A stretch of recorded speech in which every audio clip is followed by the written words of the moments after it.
Hi there. In this video, we'll show you how to convert a step file to STL format. From opening your model to saving and editing the final mesh.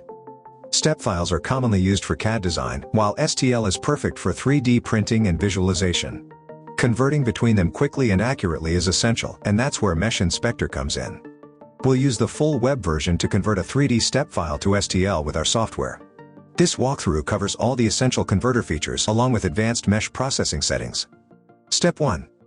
Click on Open Files in the top toolbar under the Home section. In the file browser window that appears, navigate to the location of your step file.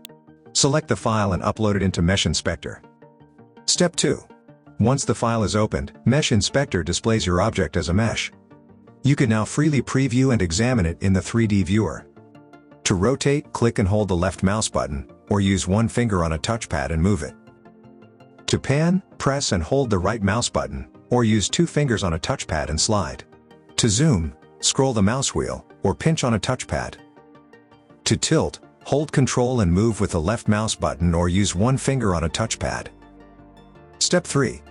One of the great things about MeshInspector as a converter is that there are no file size limits. You can easily handle even the largest 3D models. This model consists of several parts, and we'll start by exporting just one of them. Select the desired mesh, then click Export in the top toolbar. You can rename the object and choose the export format in the extension drop-down menu. MeshInspector uses Binary STL. This is the standard for 3D printing because it produces more efficient files than ASCII STL. Click Save to export your model. Then, let's delete the previously uploaded objects from the scene and take a look at our exported model. Step 4. MeshInspector also lets you unite multiple parts and export them as a single model. Let's upload the step file again and merge all parts into one. To do this, select all the applicable elements in the tree while holding Ctrl, right-click on the group, and choose Combine Subtree. Once combined, repeat the export.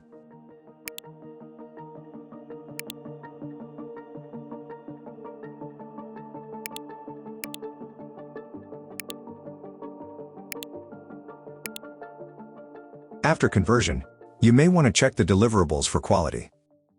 Here's what you can do. With the bounding box tool in Inspect, you can verify whether the model fits your 3D printer. To adjust the size of the model, drag the scaling bar in Transform. Next, check the quality of your STL model. To do this, go to Mesh Repair, then select Mesh Healer. This tool allows you to identify and fix potential issues. Note: several manual passes may be required to remove all issues. That's it. Your file is now ready for 3D printing or any workflow. If you found this video helpful, please give it a like. It really helps us share MeshInspector with more engineers and creators. And don't forget to subscribe to our channel and turn on notifications for more practical MeshInspector guides, feature overviews, and workflow tips. You'll find all the download links and the web version of MeshInspector in the description below, so you can try it out right away. Thanks for watching, and see you in the next video.